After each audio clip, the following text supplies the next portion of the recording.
this thing on? Hello? Keith, I don't even know how to do deep look anymore. It's been so Has long. it got dust on it? You I gotta. think so. I don't even know. Is it all plugged in? Welcome, everybody, to another live edition of Deep Look. It is Tuesday, September 17th. The time is noon Eastern, and we do the show every single week live on YouTube. Joining me, Ulti Senior Editor Keith Rayner. And I don't know if I said that, but I am Charlie Eisenhood. Keith, I'm back from Australia. How was your trip back? Did you avoid the jet lag? Did you bring back any invasive species? What do you got from Australia? I tried to avoid bringing back the species. They're very serious about that at customs. They're like, "Do you have any soil? Do you have any insects? Do you have any spiders?" It's like, no. Um, but no, not too much jet lag. As you know, I adhere very closely to my jet lag app, and so pretty decent. I was extremely tired getting home. It's like a 24-hour amount of travel flying. I had a almost a 14-hour flight, and then like a 3-hour layover, and then a 6-hour flight. So not the most fun getting back, but Australia was great, Worlds was great, and USA sweep. So same as it ever What's was. what's what's the coolest non-ultimate related thing that you did or saw in Australia? um, I think seeing koalas in the wild was probably the number one highlight. Like, that's In the just one of those wild, like things they you were just assume you will out and only see in a about. zoo, like literally in the eucalyptus trees in the nature reserve, chilling hard. That's pretty sweet. But That's yeah, sweet. yeah, like the wildlife in general was awesome in Australia. Crazy plants. I went to the world's oldest rainforest. It's like 175 million years old. Of course, lots of kangaroos. Which is another thing that you just like. Australians are like, why would you care about seeing a kangaroo? But like seeing a kangaroo in the wild, like packs of them roaming around, mobs they're called. That's it doesn't really get old. I maybe because I was consuming all this Australian geolocated content on TikTok. I was getting served some conversation about people who think that they could beat up a kangaroo, like one on one, like could take a kangaroo, and wildlife experts being like that is an absolutely preposterous take, and there's no chance that even like an MMA fighter, like one of the world's best combat martial artists, probably would You just still get destroyed struggle by a against a kangaroo. kangaroo. I can understand though. It's like you irrationally believe that like how they can kick me. Oh, uh, but yeah, it turns out they're just like literal muscle. Yeah. All right, well, we got a lot to do. We got regionals right around the corner. Club regionals coming up this weekend. We're going to have a super Sunday of epic proportions. All 8 regionals scheduled for this weekend. And of course, we will have some live coverage for you. We'll talk about that in just a little bit. Before that, though, a little bit of news out of the semi-pro universe. We are going to have Oregon returning to the Western Ultimate League for the 2025 season after departing this past year. Oregon Soar is the new team name, SOAR. And Keith, the new ownership team that also bought the Portland Nitro in the UFA, Darcy Fredericks and Bill Freeman, have bought the Western Ultimate League team as well. And so they're coming back. And, it was a pretty good team before they went away.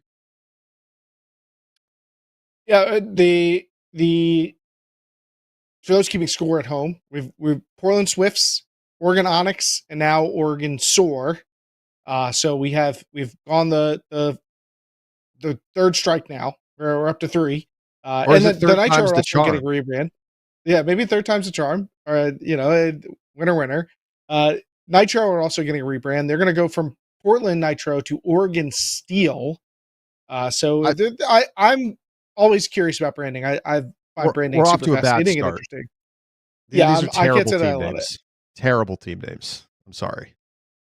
Portland Steel. They I'm must not have into it. steel factories there, but like I don't know that like Detroit Steel. Okay, Portland Steel. I'm not sure I get it. Pittsburgh, maybe Detroit, sure. Portland, yeah. I do see Nitro kind of made sense for me. I like that. That worked. Soar also, like, I don't know. Soar just doesn't fit for me. Maybe it's from like the Ultimate Association with like Masters teams naming themselves things like Soar, like SORE, that sort of stuff. But yeah, I'm not sure that I follow, but I am glad to have the team back. The Onyx had a pretty strong run. We know that the community there is really strong and seems very supportive. The fact that they've been able to bring back this team 3 times, it shows that there's a real commitment to making this happen. Getting all the pieces in place and like keeping everything held together, that part's really hard. But the fact that enough people care to support these efforts is a good sign, I think, for the potential longevity in Oregon. I mean, just seems like it would be so hard to resurrect this thing on repeat, but here we go again. And I wish them the best. I think there's a real opportunity there. Yeah, I mean, the WL team at least had some pretty good buy-in from players. Obviously, the UFA team has been kind of a disaster when it comes to that. Seems like only up to go from here. By the way, Portland Steel, a former name of a professional arena football team based in Portland as a member of the Arena Football League, joined the league in 2014 and closed in 2016. So already precedent in semi-pro sports for this. It sounds like a factory, or like, I don't know. I would drive by a train that says Portland Steel on the side. I don't know. Exactly. Maybe that'll be their logo. All right. Give us a like. Give us a subscribe if you're watching on YouTube or wherever you listen to your podcasts. It is time for the trivia question of the week.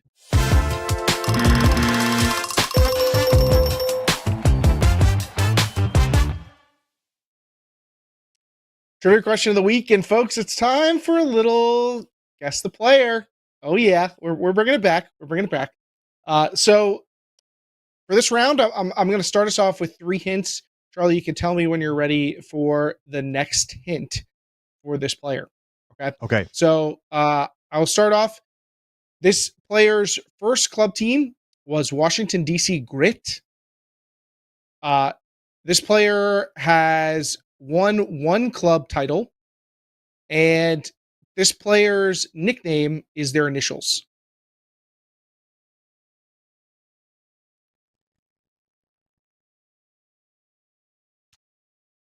I feel like I should be able to get it like just straight away, but You might. I feel like I gave you a little, not, I wouldn't quite say a layup, but it's not yeah, the but I'm hardest one trying we've to done. think through nicknames and like, I don't know, like I'm trying to think of like who has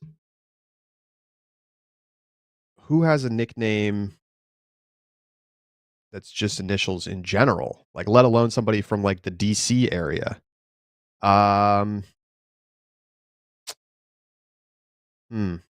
has won a title. Has won a club title.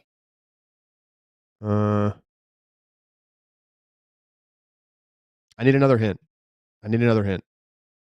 All right, this is I've got a couple interesting hints about these people, so I'm glad you asked for one.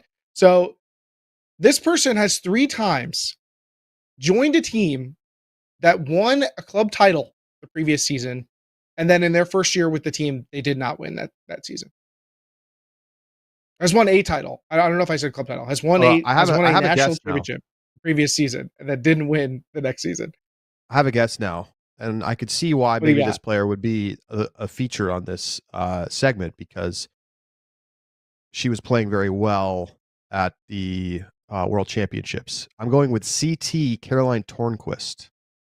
That is the player. I believe this is the first time Charlie's gotten it in one shot, although I guess you asked for a hint, so you haven't perfected it yet. But it is I don't know Caroline that hint Tornquist. actually helped me. I had time to think. Oh, okay. Helped you marinate on it. I do think it's fascinating that that CT has joined Dartmouth the year after they won a title. They then lost in the finals, and Yeah, and then joined Brute. Scandal the year after they won a national title, and then joined Brute Squad the year after they won a national title. But did eventually get her own. Got the chip. I was also going to give the hint, the kind of confusing hint, maybe throw you off the scent, that she's an alum of a current D3 team. might have thrown you off, given that she was obviously on a very prominent D1 team in She Dartmouth, but transferred now into they play in Dartmouth. Is D3. that right? No, that she played at Dartmouth, but Dartmouth just switched to D3 after she left. Of So course, of would have course. been Yes. try and throw you off the set with that one, but we didn't get that far. Yeah, that's what kind of hint is that? How is that your last hint? It's not my last hit. I could have opened with it, but I didn't want to give you too Can, tough a start. can I take a moment to acknowledge Caroline Tornquist? I thought was fantastic for the USA national team. Really good. Like played at a level that I've never seen her play at. Like feels like like a really big national championship run could be coming from her. Yeah, I mean, she got her first all club selection last year as a second teamer. I don't think I would have had that on my radar coming into last season. One breakout player of the year, and really feels like the trajectory has shot up. Maybe she got a little bit overlooked because in her time at Dartmouth, they kind of fell back to being a regional level team. A strong regionals team, but a far cry from a team that had won multiple college championships. And so maybe a bit overlooked in that time, but has really risen up the ranks. I think she's going to be a prominent feature in our top 25, maybe a unanimous selection across all the ballots. And maybe even going to be someone people are talking about as a world games. I would be shocked if people are saying she's a lock, but she might be in that conversation as someone to make the tryout list, which is a pretty Seems in the conversation. right accomplishment. Shout out to Anders and Dylan who guessed correctly CT in the chat. I don't know if they guessed before or after me, but I promise I did not look at the chat until now. It was before you, but I Good know. for them. I should have been able to get it right away, but I couldn't come up with an initials person. And The nickname thing thing that's a was too little easy. tricky is that she's not currently playing in DC. Mm-hmm. That's true. So that's nickname what I thing was made like it too thinking easy, through I think. scandal players and not I was struggling with that. But all right. It is time to get into our regionals preview. So we are going to go division by division here, and we're going to break it all down. All 8 regions happening this weekend. Live video coverage coming your way from the Northeast, where we're going to have multiple cameras. We're hoping to have 3 cameras, and I will put out the plug one more time. We're still looking for one more camera operator for Northeast Regionals in Devens, Massachusetts. Easily accessible from basically anywhere in the Northeast. And so we're going to go all in on what I think is arguably the most exciting region in every division. We can definitely have that conversation right now. And we'll also be at South Central is that right? No, Southwest and Southeast, not South Central. Southwest, Southeast, and Northeast this year. We're not doing field pass for regionals this year for a variety of reasons. It's we decided to focus more on getting full games captured, and so that's what we're going to do. And coverage will begin on Sunday morning, bright and early, probably around 9 a.m. Eastern time, and we'll be rolling all day since we've got coverage from the West Coast as well. I may put together, we may have some sort of like a roundtable discussion, potentially in the Discord, Sunday evening, kind of break down the day's events with a couple folks. So if you want to be a part of that, action. subscribers, get in there. Yeah. It's a great time to get yourself a subscription.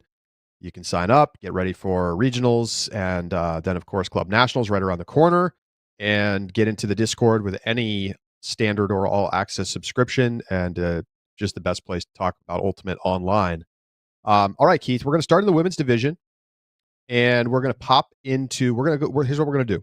We're going to go in the general order in which we feel the regions are most exciting. We're going to start at the bottom with the least exciting, least spicy region, and we're going to proceed to the top. We get 1 minute to talk about each region.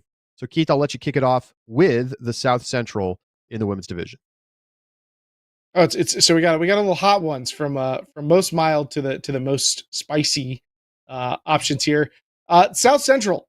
Well, the domain of the South Central, it's been Molly Brown, right? We know the deal down in the South Central. Could there be a challenger this year? That is the age old question, but stuck with a single bid. South Central's in a tough spot. Austin Vengeance is ranked. They have 2 ranked teams with Austin Vengeance and Colorado Kelp.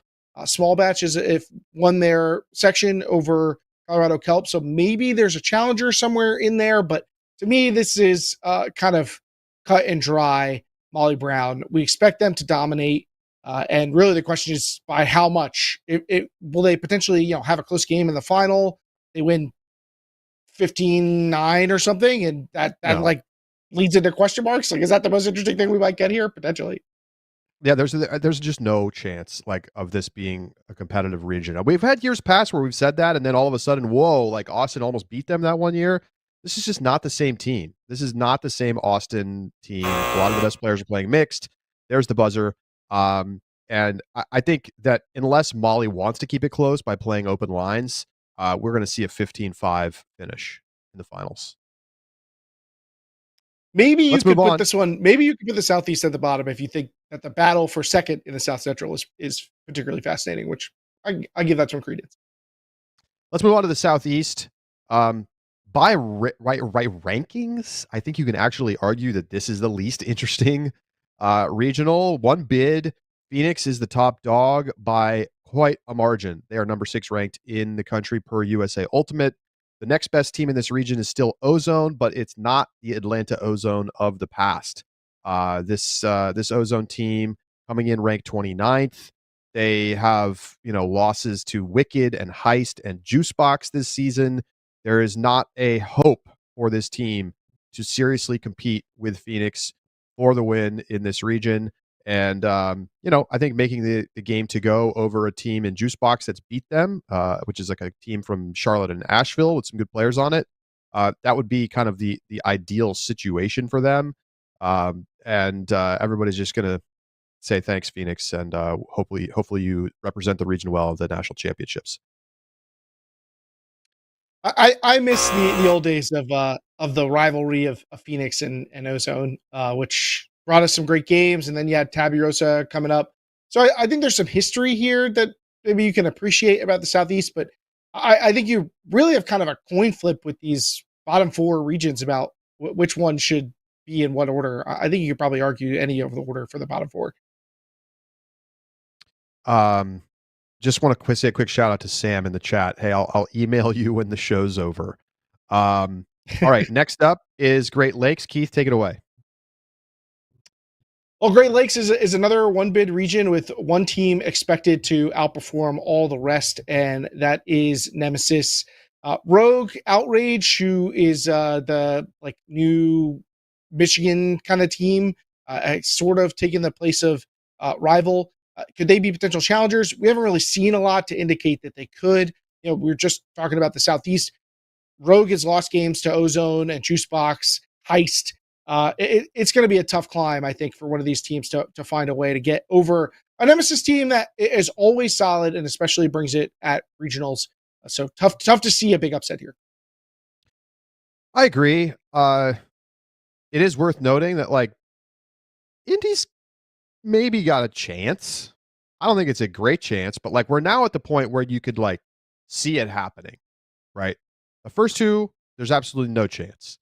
But I think that Indy at least has an opportunity if they play a great game and Nemesis is a little off to make something happen. We move on to the North Central. And once again, just another region that's kind of heavily dominated by one team for quite some time now. Pop is your top team in the region. They're ranked number 20. And Heist out of Madison historically has been a very good team when they've had the big horses. But this is no longer a Robin Fenig enterprise and hasn't been for a few years now. I don't think it's likely that Heist beats Pop, but I think that now you're at the point where even like a good Heist game and a B minus Pop game, like it could happen. So, and anything's possible in the North Central, right? But Pop still should be the heavy favorite, Keith. Tough to argue against that. I've been kind of waiting for this Pop team to pop, so to speak, and come out at nationals and really have a big showing. But I'm not worried about them at regionals. Southwest up next. What you got, Keith? Well, the Southwest, I think, had some of the drama sucked out. Maybe the drama has happened already in the fact that they couldn't maintain a third bid. They lose it out to Nightlock, loses out to Grit, and I think that takes some of the drama out of this region. With three bids, you get Nightlock, LOL, Wildfire battling it out, but instead, it's one of those teams trying to steal a bid off of Fury and Flipside. I don't see that taking place. I think maybe there's a more interesting conversation about can Flipside finally upend Fury. They've been trying for so long to take down the top dogs. Fury looks very strong. They're the number one ranked team in our power rankings. I think they're obviously going to be big favorites coming in, and Flipside's going to be a big favorite to take the second bid. Yeah, tough to have the literal first two bubble teams in the rankings from your region. You know, they're gnashing their teeth and calling Cody Mills to say, why don't we have probabilistic bid allocation? But that's how it goes. And sorry, Fury and Flipside just too good. I think there's a case to be made that Southwest could actually be like just ahead of Southeast on this list. Like, there's more of a chance of an upset in the North Central than there is in the Southwest, Keith. I don't know. I think that you've got a shot at Flipside Fury, which has bigger implications than just the tournament being interesting. But also, Nightlock has had a Sure. pretty solid year, very quietly. I think that they've been pretty good this year. They have some close losses to good teams like Schwa. So maybe they've got an upset in them. And LOL is like, this is like the best they've been. I don't think they're going to have enough to beat any of those top teams, but they're pretty solid. All right, we move on to the Mid-Atlantic. Now things start to get a little more interesting. Mid-Atlantic, you've got Scandal, Parcha, and Grit all earning bids. Can a team like Flight out of Philly with 3 bids up for grabs maybe find a way? That is the question. I think I don't really know. Like, is this the best the Philly women's team has been in a long time? Kind of feels like it. Like, they're starting to get some young talent in here that's like actually makes a difference, you know? Grace Maroon on the team, and like their results aren't terrible. They haven't really beaten a great team, but they've also like played respectably against Nemesis. They lose 11-9. Siege, they lose 12-9. They're definitely a step below these other teams, but like Parch and Grit aren't world beaters, and I don't think it's like out of the question. But that's basically the group, I think. It's Flight hoping to steal a bid. I think that this region basically is in the same tier as the Southwest, and it's funny because we just said Grit took Nightlock's bid, and they basically flipped the scenario from the Southwest, where you got 100%. two teams I think are very likely. Then you get a battle for the last spot. I think you got three teams that are mostly pretty close together. There's been some Parcher hype; they haven't quite lived up to it, but I think them and Grit could flip places, and I do think Flight is a credible upset team to take the third bid if they're in the right position to do so. Northwest up next. Yeah, Northwest really comes down to feeling like there's four teams and three spots in the Northwest. If we had two bids, this would be probably the number one region in my mind.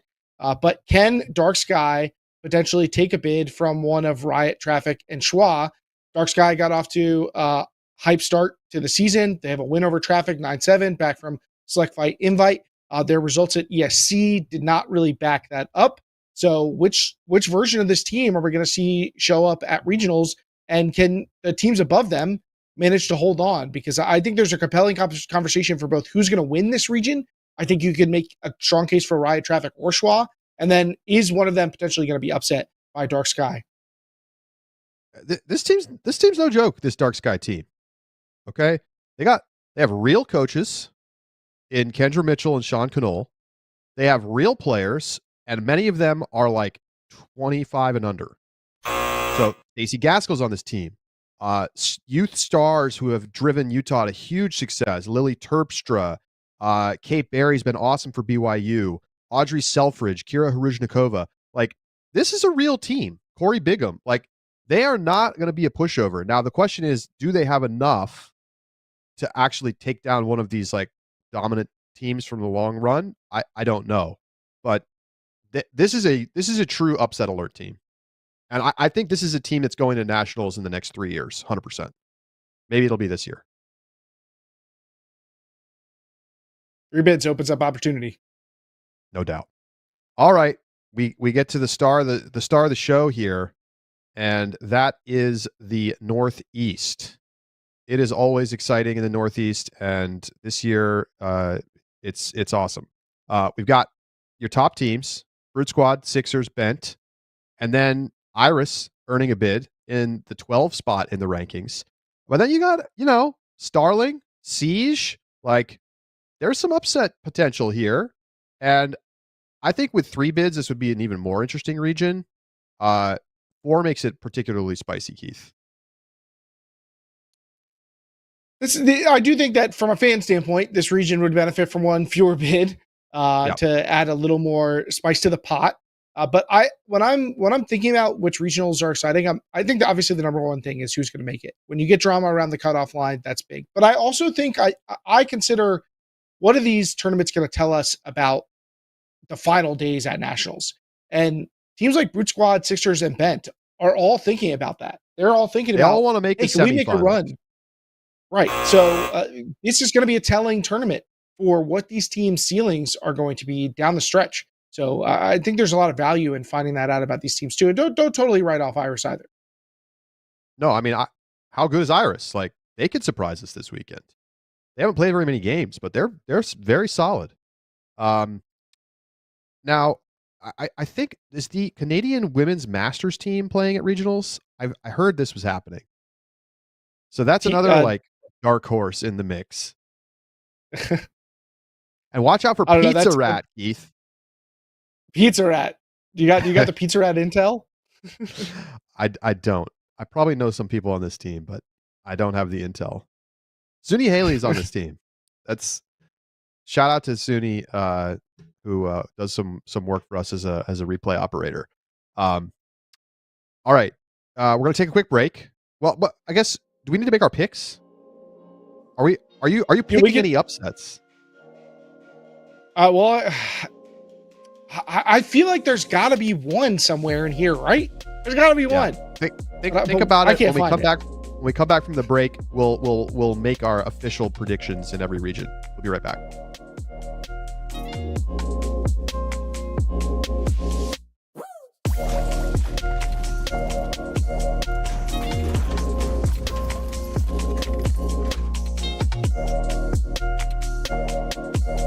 Hey, this is Antoine Davis. You take the field with basically 2 things: yourself and your cleats. That's why you need the best on your feet. For me, I want a grip to handle my change of direction and stick with my person on defense. I want my cleat to be light to help me play long points and accelerate to get to my top speed. That's why I love my Tokay cleats. They're specifically designed for ultimate, with a cleat pattern for the game's sharp cuts and a durable, breathable, supportive build to keep your feet and ankles protected and comfortable for longer. That's why I've been using them for 3 years. They're my best ally on the field. You put your best self on the field, so make sure you're bringing the best with you at tokay-ultimate.com. That's TOKAY-ultimate.com. Tokay, sky the limits. Whether you're gearing up for a TCT event or Summer League, YCC competition or Masters, Breakmark can help your team get kitted out. Their bundles get you everything your team needs, and each one comes with a free reversible and 5-panel hat. Whatever your game, Breakmark.com is the place to get your team ready this season.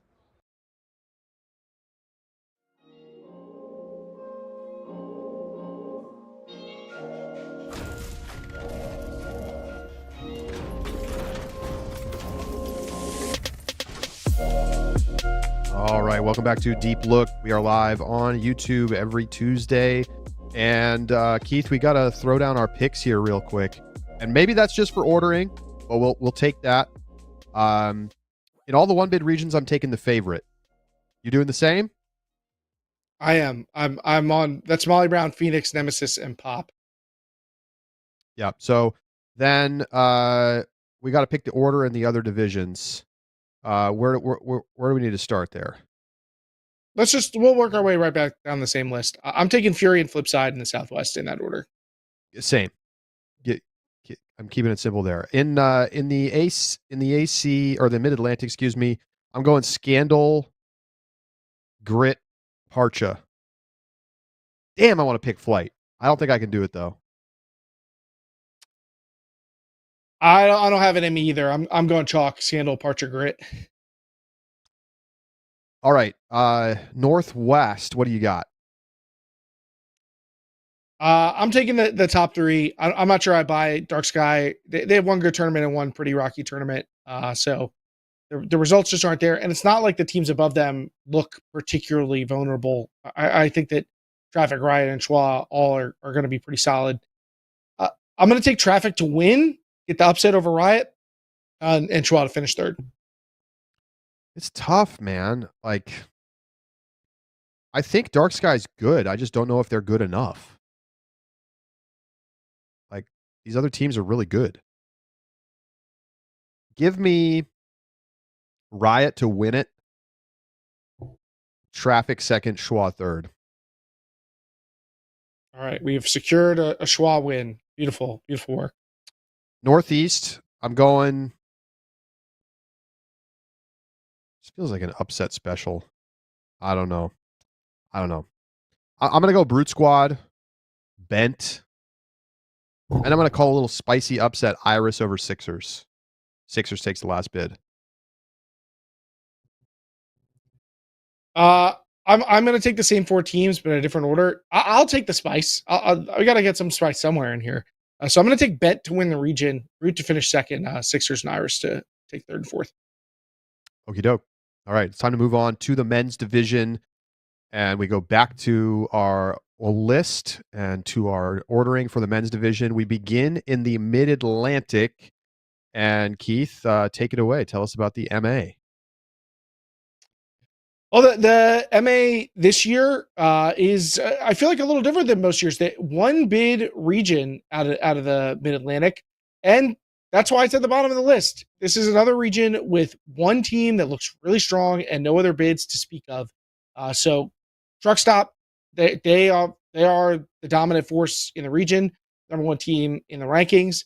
So even with good competition like Vault and GSU and whatever you make of the rest of this list, we've seen some mixed results. It's hard to think anybody's really got any shot at taking down Truck Stop. I mean, there are a lot of teams in the country that don't really have a shot taking down Truck Stop, let alone in their own region. How crazy would that be? How crazy would that be if Vault got the upset? It's not the year. I love it. It's not the year. I don't think this Vault team's as good as they were a year ago. They have not been competitive with elite teams, and so I just see you got to take Truck here. It's as chalk as it gets, and I think it's disappointing for this region because you've got a bunch of interesting teams. Now, I think we got to talk about the most interesting team of all. After what's the name of their section? Is it Ghostbusters? Founders? Is that Founders? That's where I'm going. Founders Sectionals. Ghostbusters is your champion. And I don't think that Ghostbusters is going to be taken down Truck, but maybe this is the team that Truck is the most concerned about. There's a lot of really good players. A Philly team that's got a collection of mostly younger talent in the area, and it feels like this could be the first step towards a true elite men's Philly team again. So you got guys like Calvin Trissolini, Ethan Pigeon is a name that's been around. Will Helinski, a couple of the University of Pittsburgh alums, and then like superstar young players like Sam Grossberg. Do not count them out. Do not count them out, Keith. Yeah, maybe a team with nothing to lose. So they're just out here playing ball. And they won their region, but I don't know if They didn't just win their region, Keith. They smoked this team. Or won their section. Excuse me. Truck's not staying up awake at night during Sam Grossberg. I'm saying, Temper loses 15-10 to Grossbusters. Garden State loses 15-8. These are beatdowns. Did you accidentally call them Grossbusters? That would be an amazing slip of the tongue there. The Grossbusters. I think I said Ghostbusters, but I mean, they're clearly naming yourself a troll name that targets another team in your city, and then beating them at sectionals is nasty work. Dude, they could cook They're not going to play scared against Truck.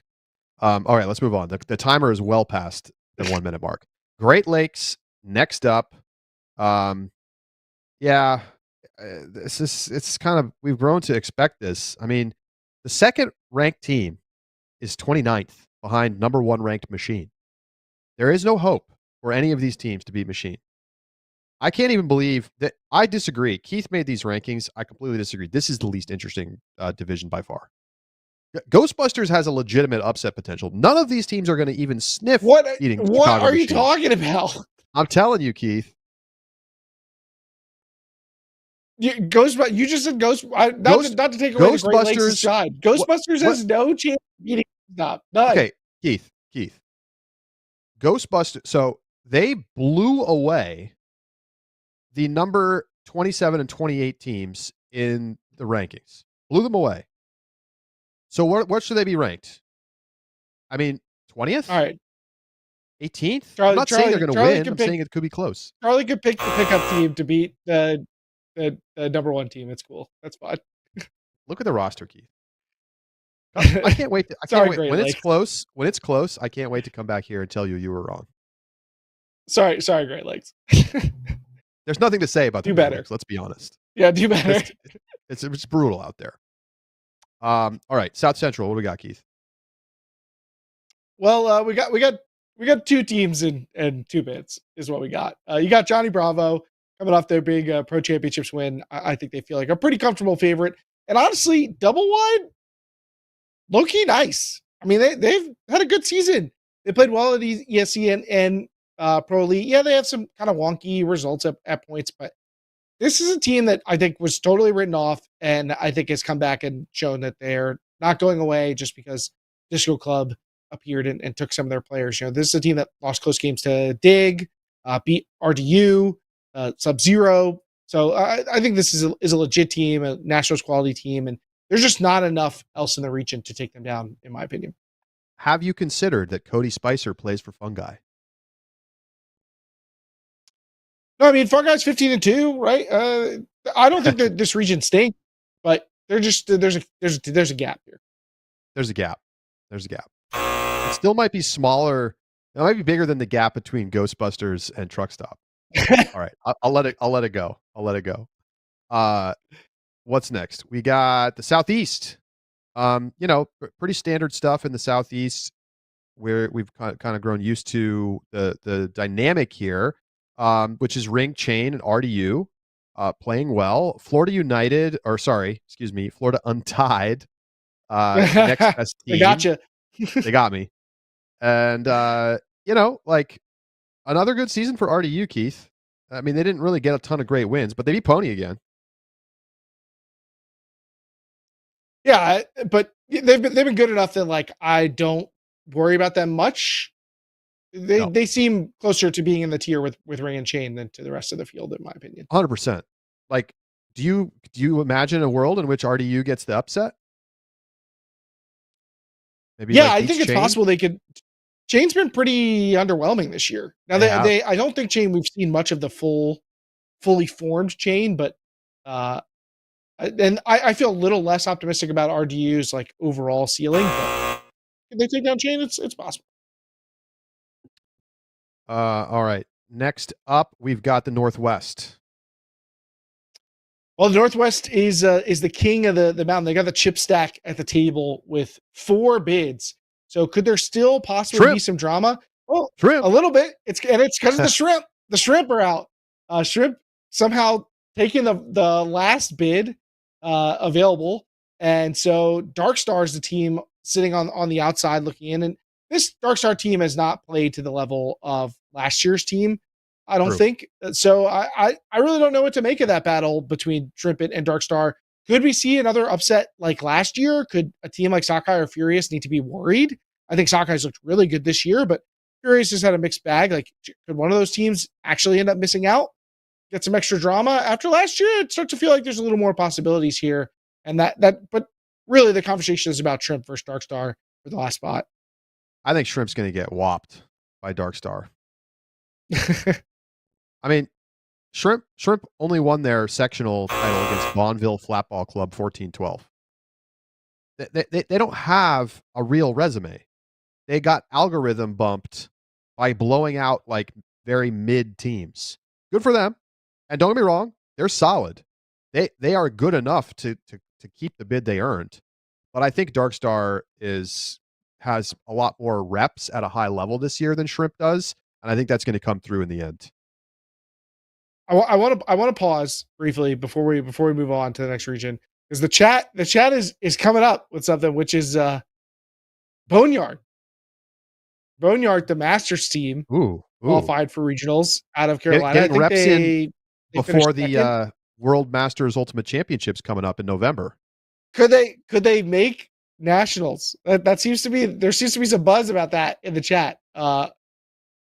Maybe if you could rewind the clock on Jared Inselman, and they do have Noah Saul. You don't have to rewind the clock really for him, but Taylor Pope, David Snoke. I mean, these are some classic North Carolina names. But where'd they get seeded? I'm looking right now.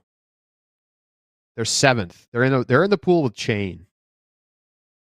Look, there's a lot of good players on this team.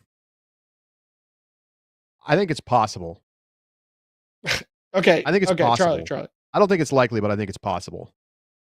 Who wins Boneyard versus Ghostbusters? Ghostbusters.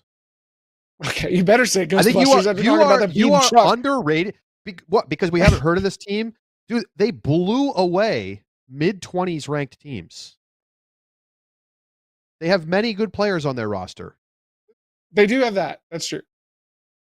Chat, what do we think? Who's taking it? Boneyard or Ghostbusters? Let me know. I feel like who's winning that? We should set that game up, and that should be for the last bid of nationals. That's the wild card. There you go.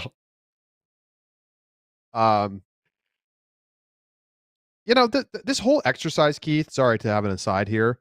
It just makes me think that like the whole structure by which we qualify teams to nationals is kind of boring. And I feel like we should just rethink the whole thing.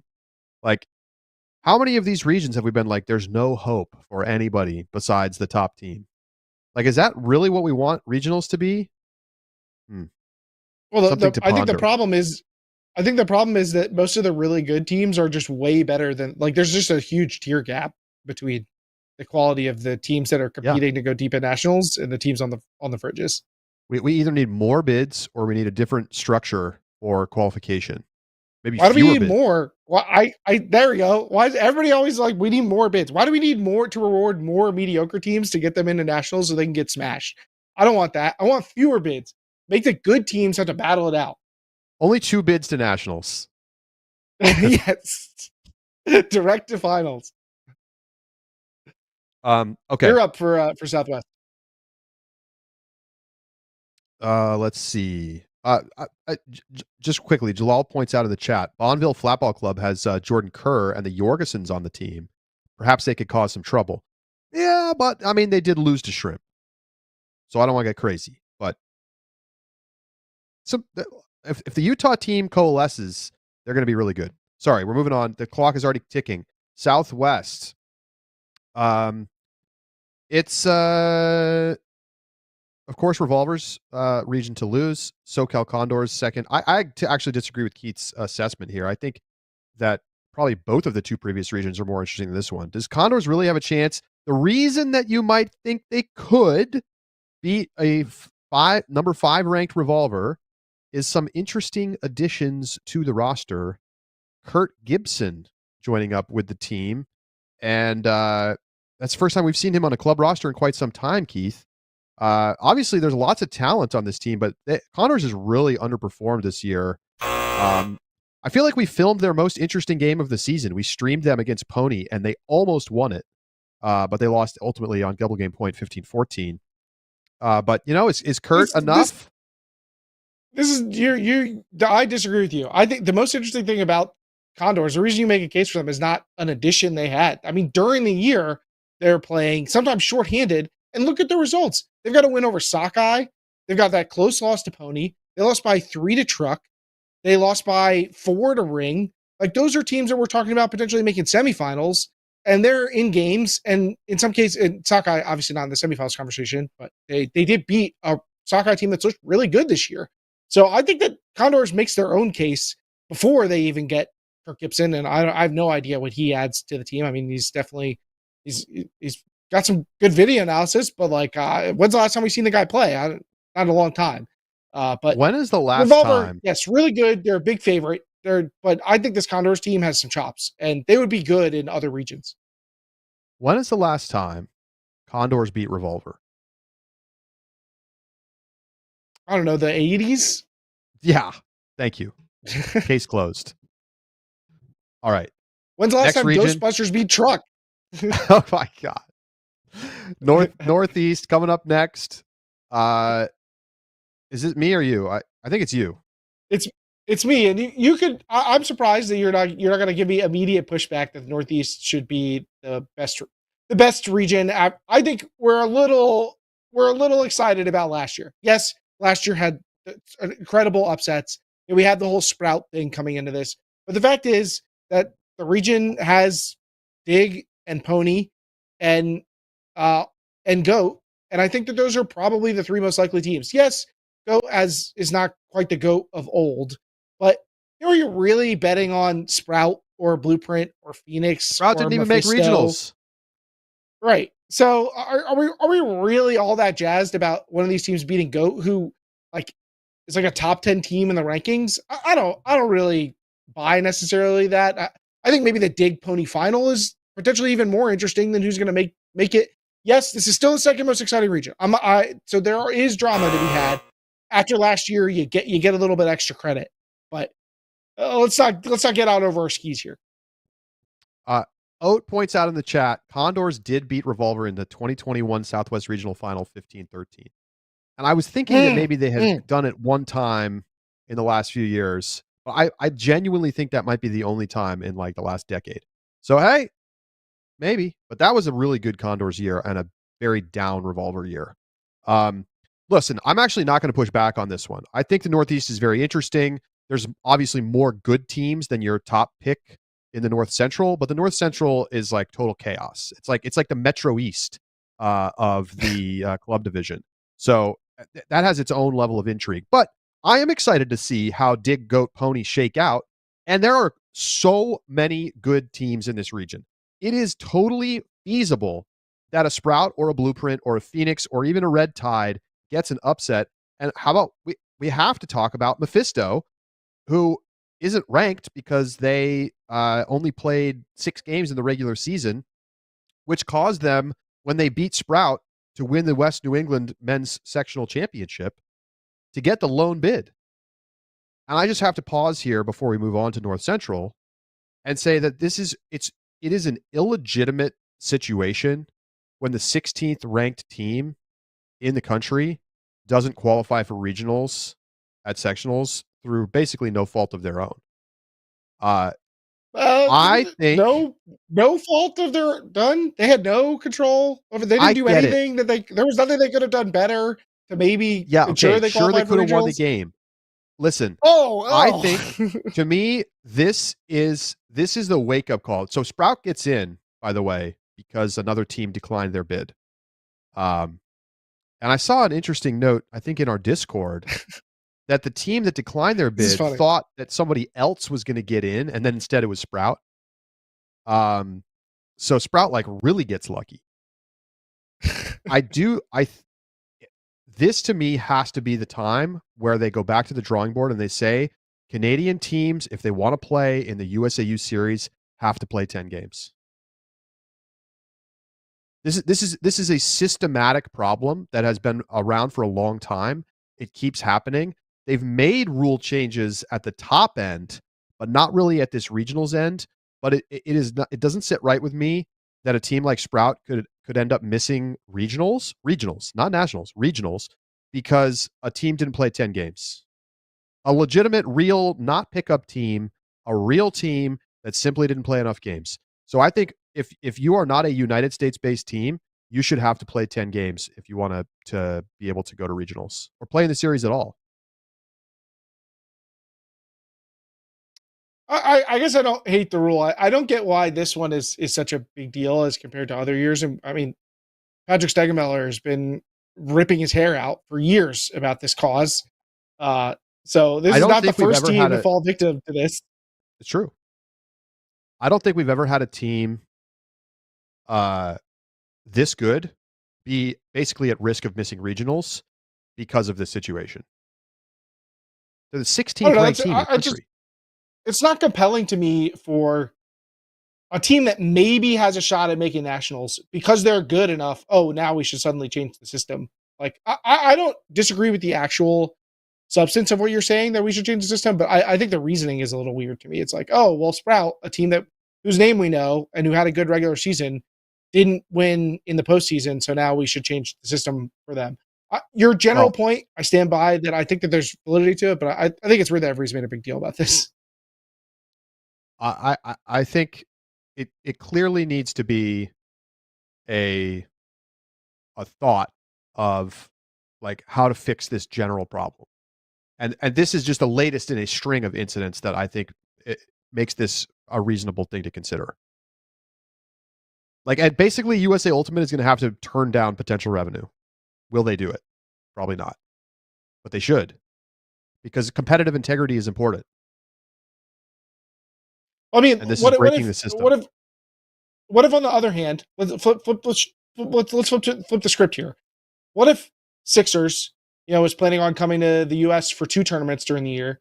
Maybe they're playing in some Canadian thing, or maybe they have a bunch of players playing on a national team, and so they're only going to go to 2 U.S. tournaments, and then one of those tournaments gets canceled. So they play 6 games. Sixers shouldn't be able to play in the series. Like, we're going to remove actual other good teams that could compete. You're making a random edge case hypothetical. Surely, if that situation came to pass, they could either schedule like a 4-game round robin type thing, or they could get an exception from USA Ultimate.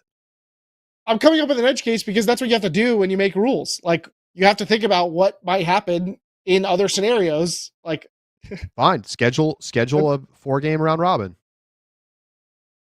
It's happened before. Phoenix had to do it. True. They had to play 3 one-off games against Shiver, another local team, to get to 10 games in 2022. I remember that. Which seems like collusion, given that Shiver is like. Well, that's why. I mean, of course, it's an edge case. Phoenix won those games 13-1, 13-1, and 13-0. So I don't. Does that solve the problem to you? Like, let's say that in this scenario, Mephisto, the weekend before sectionals, played some local team 5 times in a row and got their 10 games or whatever. Like, would that make you feel better that they beat Sprout? I don't mind them beating Sprout. I just want Sprout to go to regionals. They would have had 2 bids to regionals instead of 1. They would have theoretically claimed 2 bids. Yeah, I guess they would have 100% claimed 2 bids. I mean, as long as they win those 5 games, who knows? All right. Okay, we're way off track. We're supposed to be reviewing regionals. We are, just in a roundabout way. North Central. This is crazy stuff, Keith. This is crazy stuff. Your guess is as good as mine. 1 bid. Number 17 ranked Sub-Zero out of Minneapolis. Number 19 ranked Mad Men out of Madison. Number 21 ranked Mallard out of Minneapolis. And how about Lunar Smokestack? I don't know. This is probably a 3-horse race for the top spot, but nonetheless, like, this was exciting last year, and I feel like it's just as exciting this year, if not more so, because you got a Mallard team with Ryan Osgar on it.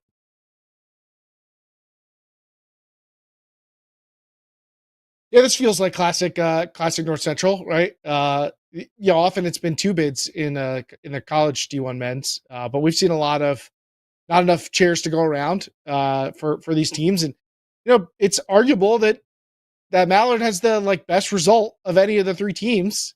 This I really don't know. I haven't even decided who I'm going to pick when we get around to it, because Mad Men's beaten Mallard, but now Mallard's got the pickups back. Like, this is, to me, you got a 3-horse race.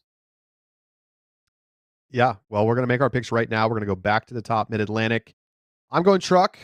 You going Truck? You're going Truck? Yeah, I guess I'll go Truck. Boy, wouldn't that be fun if I could just really stick to my guns. Grossbusters, baby. Great Lakes. I think we got a double machine action there. South Central, You think Double Wide's got an upset in him? No. Me neither. I'm taking Bravo and Double Wide. Southeast. You gonna flirt with Boneyard? No, I will not be doing that. Although I'm old enough to be on Boneyard. Give me the chain upset. How about there's some spice for you. Chain takes the region. Ooh, I like it. I mean, we haven't really seen them play at full strength very much this season. They're really good at full strength, I think. But I'm going to go ring, think? chain, RDU. I'm taking chalk. Taking Okay. chalk. Northwest, what are you doing? Do I want to buy into the Sockeye hype? I think Rhino's really good, even if they're inconsistent. So I'll stick with Rhino, Sockeye, and Furious. And sure, I'll take Dark Star. I just don't. I don't know that I have the shrimp vibes. I'm not there yet. They could do it, but I just think Dark Star is better.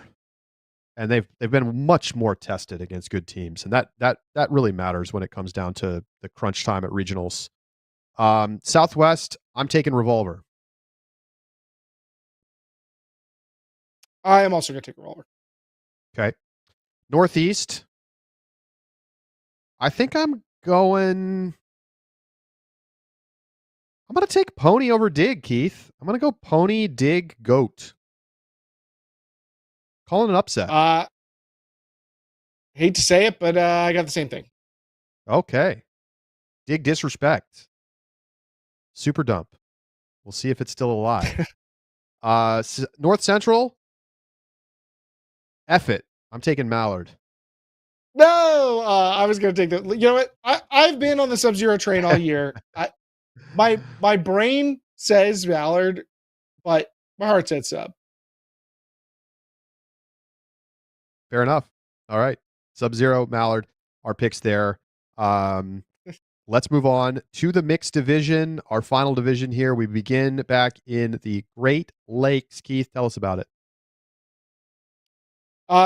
Great Lakes, it's Hybrid's world, right? Hybrid, one of the top teams in the division in a 1 beta region, definitely feels like it's going to be their case. There have been some years in which we've seen some of these other teams play up, and this is not that year. Parlay, looking rough. Steamboat, Ramp, these are teams outside of the top 50, basically, in the rankings. There does not seem to be any credible challenger at the Great Lakes. It's going to be a question of, is somebody going to, even get to 6 or 7 on Hybrid, I feel like, at regionals. I really have nothing to add. I'm just going to say that we should make our picks as we go, which we should have been doing the whole time, but we'll start it now. I'm taking Hybrid. You're taking Hybrid. Everybody's taking Hybrid. 100% hybrid picks. Unless you want to take a risk and go for the parlay. Oh man, I was just about to make a parlay joke. Very well done. We've been doing this show together too long. Oh my, we gamble too much, Keith. Bet a little, win a lot. That's right. That's right. We move on to the North Central, and 1 bit here, of course. Of course, I don't have the list in front of me. Pop it up. There we go. Dragon Thrust, of course, the heavy favorite. Noise, not what they once were, sitting down at 35 right now. This is a solid region, Keith, but Dragon is just way too good to get upset here. That's what it feels like. I mean, the rest of the region has not really had that strong a season. It's kind of a down year for Noise. They're not even in our top 25. I have trouble really constructing a strong argument as to why anybody could really even challenge Dragon. I totally agree. We can end the timer early here and go on to the Northwest. We start to get into some serious bids. 4 bids here for the Northwest. I'm kind of surprised you have them this far down the leaderboard, Keith, but let's talk about it. Well, this is one of those regions where there's so many bids that maybe this drags down the drama of the region. But I actually also think this speaks to how exciting the mixed division could be this year. I mean, the mixed division is leaps and bounds more entertaining at regionals this year on paper than the men's and women's division. So the fact that you have a region with 4 bids and a challenge at the top, BFG, yes, they've been the best team, but Red Flag looks like a semifinals contender, and no one's ever going to count out Mixtape. Moondog, they lost at sectionals, and you got teams like Spoke, Scorch, Smack, Sego, the team that beat Moondog. Like, I don't know if the third, fourth bids are really secure here. I think it'd be pretty shocking to people to see Mixtape miss, but isn't that how we felt about Sockeye when they missed? It was like, whoa, I can't believe that happened. So could it be Mixtape this year? Maybe. This is a pretty entertaining region, even all the way down the list down here. Who is TT? Vancouver-based team. Okay, I know a couple names on here. Danny Proby in the mix. All right. Like it's not inconceivable that the fourth bid could be snatched up by somebody else. But I think the top teams are going to get through no problem. Red Flag, BFG are going to cruise. I think Mixtape also cruises. I mean, Mixtape's got upset potential over those top teams too. Mixtape could win the region. That's not crazy. They haven't played at full strength much. I don't know. Do you think Mixtape has a better chance of winning the region, or another team beating Moondog, or taking the fourth bid? I guess. I mean, Moondog didn't even win his section, Keith. So there you go. I think an upset is more possible. Like Scorch, Sego, Moondog, this is Spoke. All those teams are in the mix for that fourth spot. Wacky, yeah, I think Moondog's. I think Chalk is still the favorite, but the ordering is pretty tough here, and there's definitely potential for upsets. Let's go to the South Central. Two highly ranked. We got to make our picks, right? Oh, I'm sorry. You're totally right. Yes. Go ahead. I'm going to take BFG to win. I think they've been too consistent. I'm going to take Red Flag to finish second. They're a little wishy-washy, but I'll buy it. I'll take Mixtape third, and I'm going to take Moondog because they're the team that I feel the safest about, even though I feel like that fourth spot could really flip around. There's just no other team I feel really confident about taking that spot, and I feel the most confident with Moondog. That's the right picks. I mean, I'm going the same top three, although I think Mixtape's got a shot at upsetting those top teams. But BFG and Red Flag are really good. Man, give me TT. Okay, that's pretty spicy. Yeah, it's kind of spicy, but why not? It could happen. Let's move on to the South Central. South Central, you've got Shame up there at number 4, reigning national champs, and a surprisingly punchy Austin Disco Club, who we thought, when I first heard of them, I was like, oh, they're a fun team playing at Windmill this year. No, they're actually going to play everything, and they're going to be really good, and they're going to beat AMP 12-6 at Pro PEC East to win the whole thing. And they smashed everybody at Texas Sectionals, including beating Public Enemy, who's like one of those teams you would think, oh, maybe they could get the upset. No, they lost 15-7. Public Enemy lost to Disco Club. So where does the upset come from here? Do you really think Mile High Trash has it in them? Does Love Tractor figure it out? I think Austin is for real. I think they're closer to being a semifinals contender at nationals than they are missing nationals. I think this is actually not particularly interesting region. Yeah, I struggle trying to figure out how to order this region. I think MHT has generated enough buzz to be a pretty compelling challenger, even though the teams that they're going up against are pretty good. I mean, Disco Club is ultimately unproven. They won sectionals and they won one regular season tournament, where we just haven't seen enough from this team. But I agree with you in your overall assessment, even though I think MHT and Flight Club and Public Enemy make for a pretty compelling group of challengers. Yep. I'm going Shame to win it though. Austin second. I'm going the same. I'll take Disco Club second. Next up, Northeast. That's gonna take us over. Yeah, let's jump over to the Northeast, and this is another chance for you to make your argument if you want to say that there's a different order. You tell us about the region, and then I'll talk about it. Well, we got a 3-bid Northeast this year, and I bet you can name the three teams that earn the bids. You at home, or although if you're watching the show, you're probably pretty plugged in. Yep, it is New York Exists, Boston Slow, and Boston Sprocket. So for a region that we are used to being super excited, where are we exactly thinking the upset's going to come? Well, the top contenders for those spots are in our top 25. Vermont Big Rig, and Toronto Union. Big Rig's 8-1 during the regular season this year. They are a very interesting team on the roster, but have we? They're not really tested in the same way these other teams are as far as their background. I do know that Devons tends to breed upsets, but it's hard for me to really come in favoring them over these other teams. Toronto Union, also a team we haven't really seen score a lot of big upsets. So I'm not sure exactly if this should be as dramatic as you might think at first glance. You're underrating this Big Rig potential. This is like combo UVM super team. Sure. There's a lot of really good young players on this team. This is like the Sprocket of Vermont. Are you telling me that one of these teams couldn't blow it and lose to Big Rig? I have watched great teams in the mixed division blow it on those regionals fields at Devons many times. Many times. I'm not saying they couldn't. I mean, that's an upset is that's more why they're likely this high than up. not. Oh wow. You heard me. I mean, Big Rig, what's their best result? Like they haven't played anybody. They lost a game to Townies, but they haven't played anybody all year. So like, what do we really know about this team? They lost a dumb game to Townies at Boston Invite and then beat them 15-8 in the final. Like what even was that game? Who knows? Was it a crossover? I don't even know where that came from. Is that even a real result?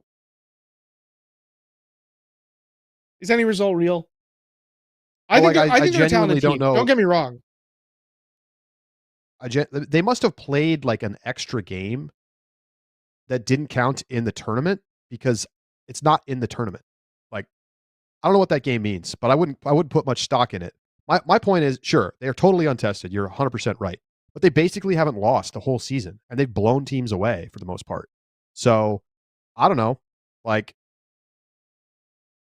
are they the favorites to qualify? No. Do I think they have a really good chance? Yes. I think this is definitely a more interesting region than you're giving it credit for. I might pick Big Rig. You make your picks, I'll make mine.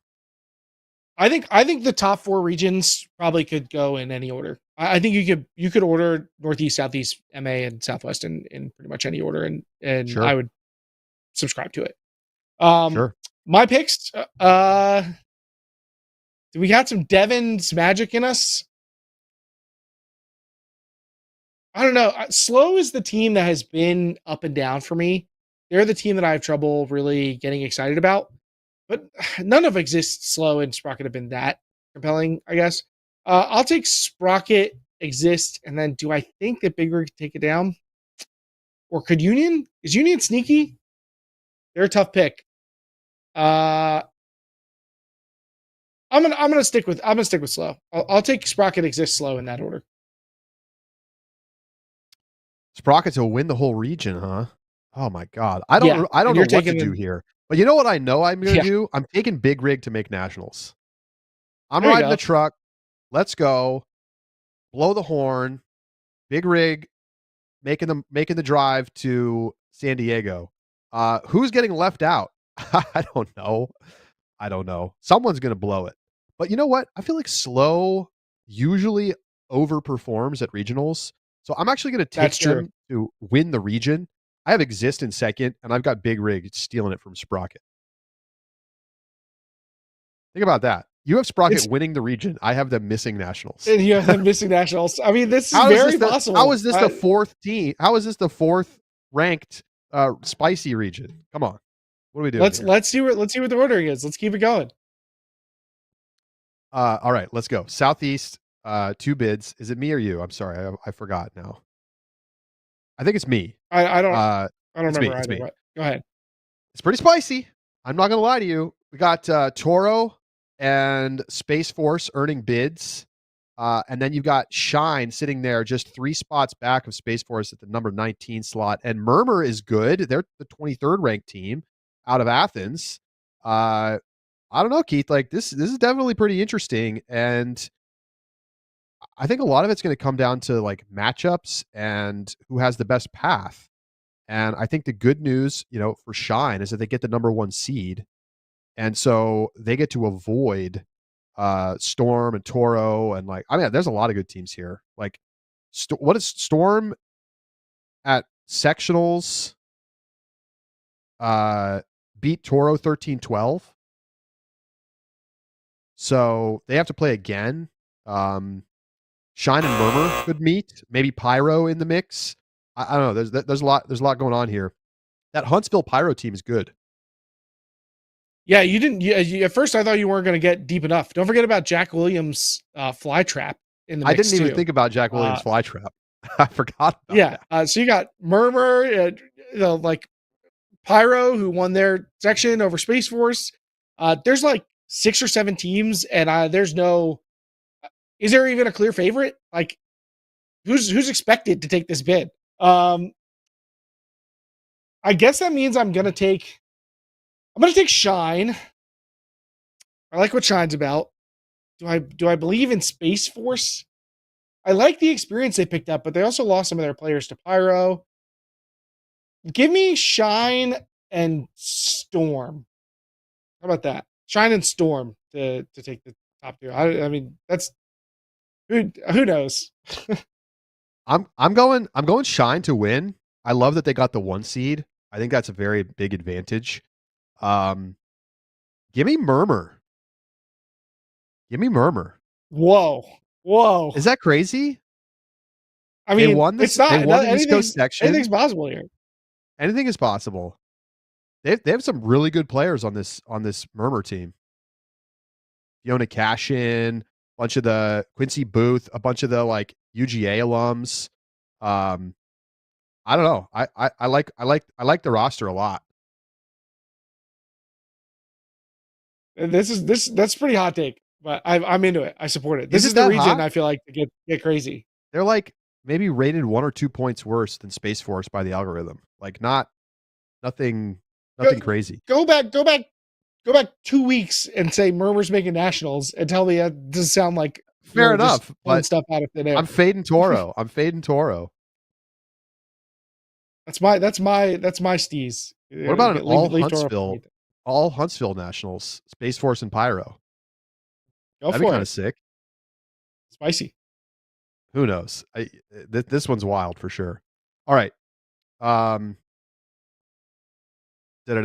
What's next? Now Mid-Atlantic. We are going to Mid-Atlantic.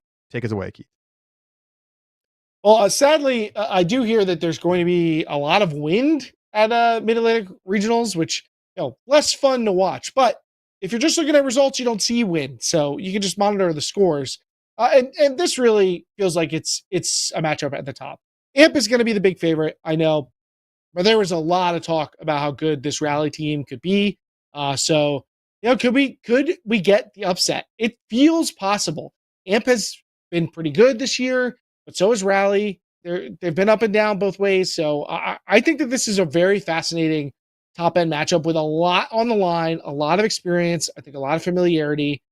So there's a bit of a rivalry here, and that adds some extra interest at this one. AMP and Rally 1-1 against each other. Rally with the 15-11 win at Pro Championships. Pro Champs is weird because of all the people missing. At the end of the day, Keith, I'm taking AMP, but I agree that it could be interesting. Rally's got a lot of talent, and when it's all chips in the middle for both teams and they're running tight lines, it's either team could win. But I think AMP is better than what I've expected them to be, and I'm going to give them credit for what they've done this season. Yeah, I came into the season fading AMP, and it's bit me pretty hard, so I will take them to win here. But I think either one of these teams could win, and has a very strong potential to make a deep run at nationals. All right, that brings us to a 2-bid Southwest headed up by Sacramento Tower is the top team in the region right now. Mischief is number 10 ranked. And then you've got Lawless and Lotus and maybe a weaker Polar Bears, but still a team with a lot of history behind them. I think what's really interesting about this region is that like we have this Tower team that obviously has some great talent, and some buzz after really last year. But I still just am not sure, like I'm not totally convinced by this team yet. And so that's what makes it interesting because you have teams that know how to win and go to nationals, and Mischief and Lawless sitting right there ready to try to steal a bid. Yeah, you got teams like Sunshine, Donuts. I think that Devon's Deep. has a great reputation, but Southwest Mixed also Deep. has a history of producing some very fascinating results. This is a region where upsets are plentiful, and neither of the top teams that earn the bids are juggernauts.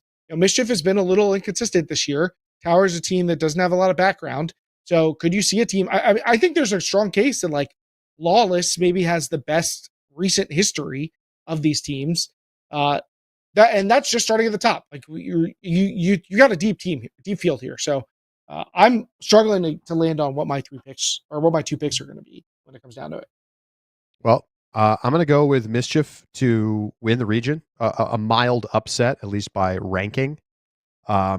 And I've got Tower taking the second bid, so I'm gonna go with what they've shown us so far. I mean, they have some good wins, no doubt. 11-9 over Dragon is a nice result, and they crushed everybody at sectionals. They have a lot of good players. It's not just Robin Fennick. Like they have a lot of strong historic Bay Area talent primarily. Um, Folks like Sonny Zaccaro, Tom Doy, and Lily Goo, like they're really good. Yeah, the thing is with a region like this, you got to leave some good teams out. So even teams I believe in as being good, like that, I would be happy to pick to do well at nationals. I still am gonna have to leave one of those teams out. So I think I'm gonna go. This is where I'll throw my spice in the mix as the spiciest region, I guess, by my count. I'm curious to get your take on how we should order the top 4 in mix because I think it's very fascinating. I'm gonna take Lawless to surprise everybody, win the region, and Tower to finish second, Mischief to miss. Wow, Mischief to miss, huh? Spicy. You gotta get some spice somewhere, especially in the mixed division. Okie doke. So that wraps up our regionals preview.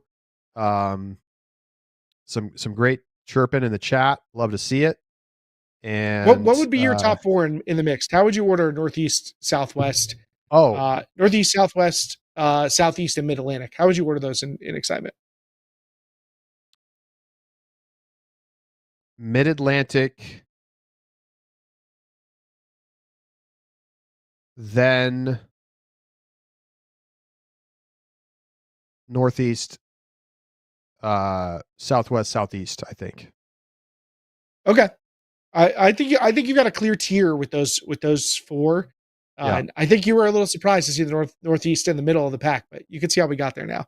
I buy it. I mean, I think it really just depends on, are we overrating the chances of Big Rig or not? Because if Big Rig is really good, which I think they are, then I think that's a much more interesting region than some of these other ones.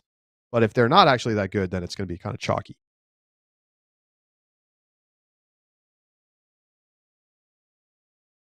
I see. Yeah. I see where you're going from. But we're before we get to our mailbag question of the week, we have to check in really quickly on the Beat Charlie Challenge from the World Ultimate Championships. So Keith, I know you crunched the data. Unfortunately, I did not win outright. I said I was gonna, but I didn't do it. And so how did I do?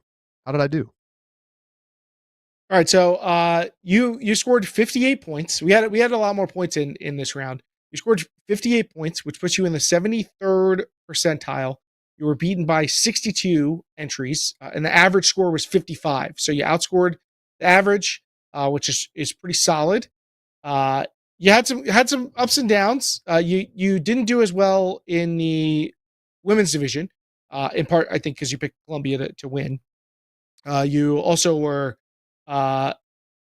bullish on Germany, which I don't, they didn't have as great a tournament as we thought. And you outscored the average in open and mixed. Brutal. The GB women, the quarters, that definitely aged. You did. Okay. I will give you credit though for getting some fantasy answers in there correct, which is tough to do. Tough to do. You got Liam Haberfield to lead in assist, which you hit on that. Yeah, I mean, the players who ended up at the top were not like super surprising, but I think only in hindsight. So, Yeah. shout out to the did Karan Sharma end up finishing number 1 in the mixed division in scoring? In goals and assists in both Oh my God. categories. What a beast. Team India was a fun story, Keith. I know. I wish they hadn't had to deal with the injuries. I think they really could have fought through to the bracket. We're going to talk more about Worlds, and I'm going to share some of my thoughts on all things Worlds. And I've got some takes. I got thoughts about game advisors. I have thoughts about the physicality of the women's final. A lot more. That's going to be in our subscriber bonus segment out the back, which we'll be recording live in our Ultiworld Discord right after this show. So get yourself a subscription, tune in live or in your private RSS feed that you can add to your podcast app and get all of our bonus episodes as well as sideline talk and other bonus episodes from our other podcasts. So now it is time for our mailbag question of the week. What do we got, Keith? So this week's question of the week, we talking regionals. So let's talk about, what do you think is the lowest seeded team that can make nationals this year? What do you think is the lowest seeded team? When you say lowest seeded, do you mean like get literal seed at regionals, or do you mean ranked in the USAU rankings? We don't necessarily have all the regional seeding, right? So I guess maybe we use ranking as a proxy. We might miss a little bit here and there by like a team that won their section or whatever and has to be seeded higher at regionals. But yeah, we can modify the question for lowest ranked based on what information we have. Okay. Well, the other challenge is that some teams, like for instance, Mephisto, not that I think they're making nationals, but like they're not even ranked. So that's like kind of a tricky bit because like Boneyard comes to mind as a team that like has a genuine chance to make it, but isn't ranked. I think Ghostbusters isn't ranked, but I think Ghostbusters is a top 20 talent team. But in terms of teams that are actually ranked, well, I have number 20 Darkstar making it. I have number 21 ranked Mallard making it. This is just talking men's division. That's probably how far I go down there. In mixed, Shine at 19, Big Rig at 18. You have number 22 Lawless. I have number 23 Murmur. You have 29 Storm, right? You took Charlotte Storm. There we go. How far down do you have to go? That might be the one. There's definitely teams in the 30s and 40s in mix that I think could make it on a good. What's the lowest ranked team you think could make it, even if we didn't pick them? Who's like got a realistic shot? Number 50 Pyro, maybe. Number 47 Flytrap. You want to give Jack Williams that much credit? Well, you got to give the guy a lot of credit, but I don't know about that. But Pyro he also is in a favorable Force. region for it, right? Pyro beat Space Force twice this season, Keith, including at sectionals. Yeah, I mean, Pyro's definitely a valid answer. Ghostbusters, you got to think is going to get a little higher seed. I think maybe like Smack has a chance. They're 53 in the rankings. 53? Okay. I'm just kind of scrolling through the rankings to see how far down I can go and still talk myself into one of these teams. Yeah, I think like in women's, I think I go. I mean, you think 21 like Stego, Flight 78 in mixed. Yeah, Flight, definitely Flight. Stego is 78. No, I don't think Stego's making it. I mean, they beat Moondog. So. I don't know. Yeah, that's true. I think I'm pretty skeptical there. Yeah, maybe Smack is the lowest team in the rankings that I could talk myself into. And they're ranked below Flytrap. All right. Well, give us a like, give us a subscribe. Thanks for listening every week. We appreciate you being with us. Excited to bring you live coverage from Northeast Regionals, Southwest Regionals, and Southeast Regionals this weekend on Sunday, Super Sunday. And Keith and I will be around to check in live in the Discord as well. We're going to do a little roundtable action, talk about the qualifying teams for the national championships. For Keith Rayner, I'm Charlie Eisenhood saying so long. We'll talk to you next week right here on Deep Look. Ghostbusters about to ruin your weekend, Keith. First you said Ghostbusters, and now you said qualifying. What is going on?